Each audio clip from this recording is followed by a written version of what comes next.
Good morning, good evening, knowledge seekers and executors. Welcome to my channel. Today I'm going to start the series of the microservices architecture. You might think it like why I'm giving you a series of the microservices architecture. You might think it like it can be done in a one video, right?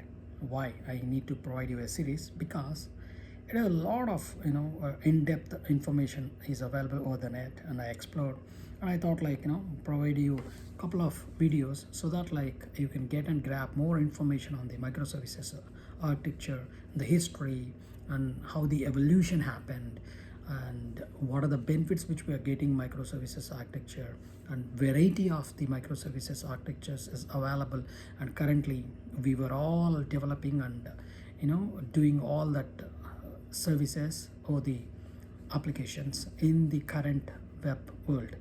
So that is the reason behind like I'm thinking to give you the series. Let's go on to the series of that microservices architecture first chapter. Before going to that, like I would like to talk on the history of the architecture pattern of software.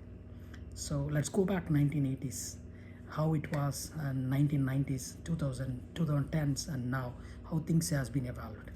Then only you can understand the important and significant of the current microservices architecture.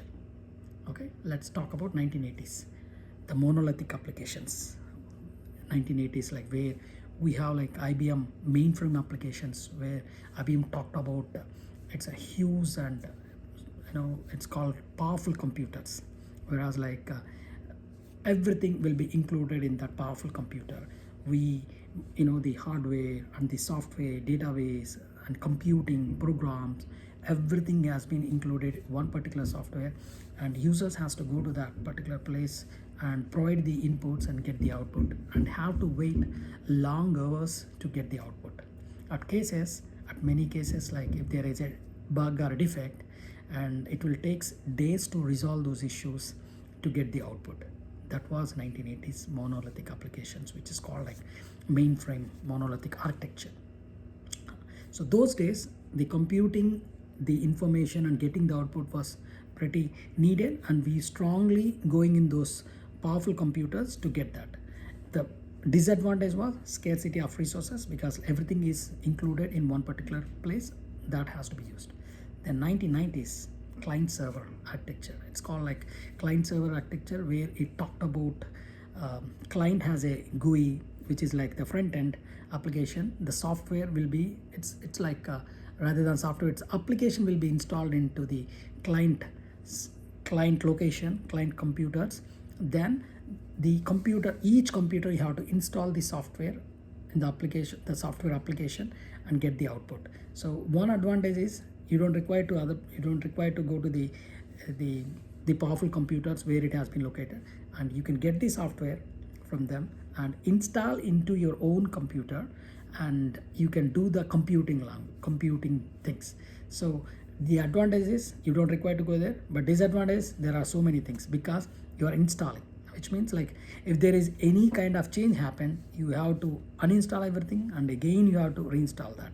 So because the client has only the front end application, and the server has all the computing, database, all these things will be there in the server side, and we will get that, and all the data storage will be in the server side.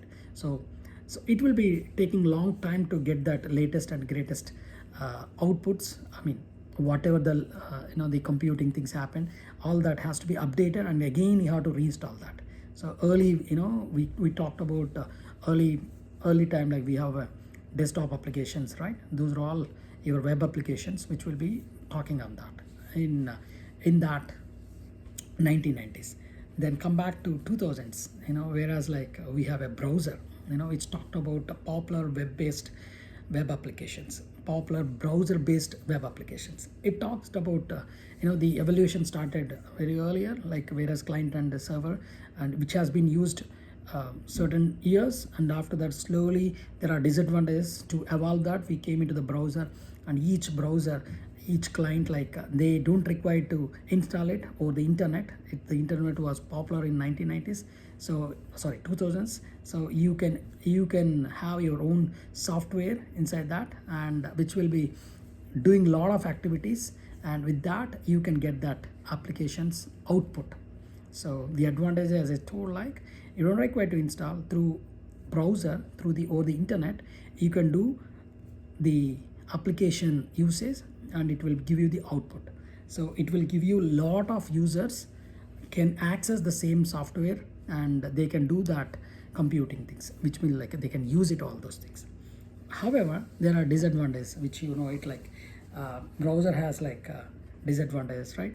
And which will not provide you all that things.